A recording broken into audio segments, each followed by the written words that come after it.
So again, to summarize this video, my beef with the NFL, man, is I think the NFL is bull crap because of the system, the way it's set up, the coaching, the ownership, the way they pay the players, the way they market the NFL, the way again it's absolute like slave stuff to me, in my opinion. And again, it's a pipe dream. It's not an easy life. It's not a good life, you know, for the average NFL player. It's so that's my real beef with it, man.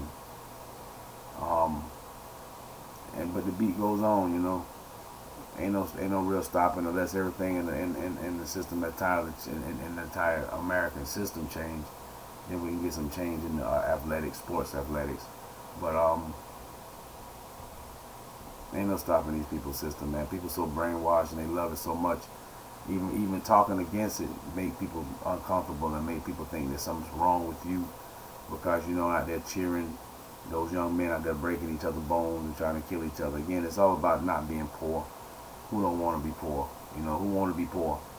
You know, nobody, right? So you'll do anything to not be poor, especially if you can sing or dance, and then that way you can make your money. If you can play some, if you can shoot the basketball or run some people over, then yeah, you can make your money like that. But the chances of doing that, man, are so small it ain't funny, man. You might as well get you a lottery ticket. You know, again, first you gotta win the genetic ticket. You know, the genetic lottery. You gotta have to be physically born 6'7", 6'8". You know, you can't buy that. You know, you can't fake that. You know, you can't work out to get that. You know, you gotta be. You know, you gotta have a certain build to play football. You have a certain build to play basketball. And again, if you ain't born that way, then it just, you know, you can hang that shit up. I'm gonna get that damn mosquito. You can hang it up, you know, if you ain't born that way from birth. And again, I've been around a lot of athletes growing up, high-level athletes. I'm trying to tell you, they born like that. They don't go working out. They don't, you know, they don't drink a certain food. They don't eat a certain thing. They just born like that. Deion Sanders was born like that. And a lot of the superior athletes that I grew up with, you just born like that. It ain't nothing like, oh, this guy need to. No, you know, Allen Iverson was a big part of that, right? Remember Allen Iverson was talking about that? Practice. Who need practice? You know what I mean? Them dudes need some practice. You know what I mean? I don't need no practice for what I do. You know, and he was right. Again, but that wasn't the image that the white media then was trying to portray at the time. The marketing, that wasn't the marketing. The marketing was Michael Jordan. You know, live, sweat, and die for basketball. Anything for white people basketball, man. If you have to break a leg or go out there with 105 temperature, you know, you do that. You know, anything. Can't let the team down. Can't let the coach down. Can't let the owners down. You know, that kind of bullshit. Be like Mike. You know, that's what they wanted every athlete to be like. You know, that was their image at the time. They definitely had an icon. They had an image. I mean, they had a poster boy. You know, and then after that, everybody had, you know, all the other athletes that was coming up wanted to get the Michael Jordan deal. Because now you get to act, you get to do this, you get to do that. You know, you get the shoes and all that stuff. So everybody wanted to be that. And that was the image they were pushing. Because if you remember, man, before Michael Jordan with that bull spit, shoes costed, what, $20, $25? You could get you a pair of Converse. And you had to fly $15. I'm $15. And you get you a pair of Converse shoes, and you was in the game. You know what I mean? You was fly. You had a nice fly shoe on. But then all of a sudden Michael Jordan come out with his Be Like Mike bull crap, drinking Gatorade, and next thing you know, now shoes is $100, and people couldn't afford that. People started robbing people for shoes and doing all kind of stupid stuff to get some shoes, and it wasn't a good thing. And still to this day, people act like buying a shoe is oh, I got a sneaker. Man, that's the dumbest stuff I ever seen in my life. I'm so glad I never got on the sneakers. I hurt my heart. My beautiful 30-year-old daughter is a sneakerhead, because it's just stupid. You know, to spend that much money on a pair of sneakers, man. That oh my goodness. And then to be getting them and thinking you're doing something because you got a certain type of overpriced sneaker on. Them kids make them shoes for $5 over that age, man.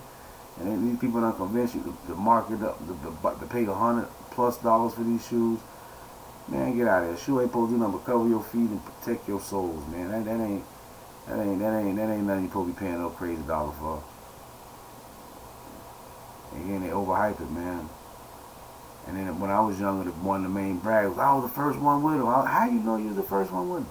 That was the biggest brag. People used to argue, get into fights over that stuff. Fist fight, physical fights. Talking about, I was the first one with the shoes. You ain't the first one with them. I had them first. How you know who had them first, man? And again, if you had them first, who gives a freak? You know, who gives a freak? And again, a lot of the players, when they go bad, when they go broke, I remember Warren Sapp, they was laughing and making fun of him. He had this big old, large shoe collection, sneaker collection. You know what I mean? Man, anyway, God is good. Yeah, we've been brainwashed, man. Like Brother Malcolm X said, man, we've been hoodwinked and bamboozled, man. Let us straight, man. We ain't land on Plymouth Rock. Plymouth Rock landed on us. So, anyway, then I'm going to wrap this one up, talking about the NFL and so on and so forth. Let's think of something else that I can add to it.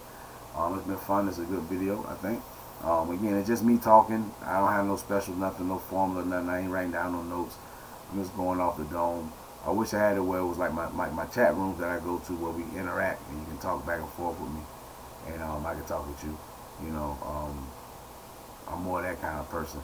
But I got a lot of thoughts and a lot of ideas and a lot of things again, I'm 48. I'm not going to live forever.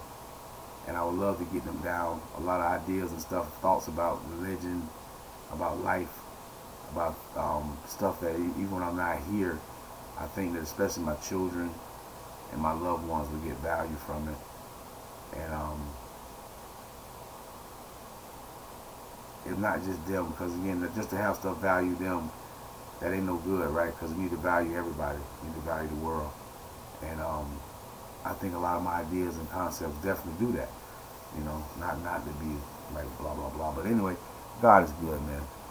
This is my grandson, not my grandson, not my grandson. I got a grandson. And he's 8 years old now. He was 3 in this picture, but now he's 8 years old.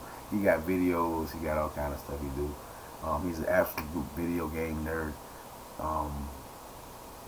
And he does a little few videos doing that and stuff. You gotta check him out. Johan, Johun, Johan. You type that in YouTube and his name, and it'll pop up a picture of his face. And he has a video of my little brother's rapping the song. Which again, that's another wonderful story. My little brother's in prison now forever, for the most part, 35 years. But he'll be home one day, God willing. And but he rapped the song. And because the song is Fresh, Fly, Clean, and my grandson is definitely Fresh, Fly, Clean, and my daughter keeps him keep him fly, man. You see him with his little Burberry and stuff. She keeps him fly, and so we just I said I gotta put all these pictures together, man. He got all these dang old clothes and all these different styles and fashions he be wearing. I said, man, we gotta put these pictures together. So I put them together and put my brother's song behind it, and it's a video. If you put his name in, Johun, Johan, into YouTube, and then you'll see his face in the video in the song Fresh, Fly, Clean. That's my little brother Boom Boom, who yeah, that's his uncle. Is that his uncle? I guess his double uncle. Anyway, God is good. Yeah, because he's my daughter's uncle, and then that's his uncle. That's another nephew. Yeah. Anyway, Mike Free.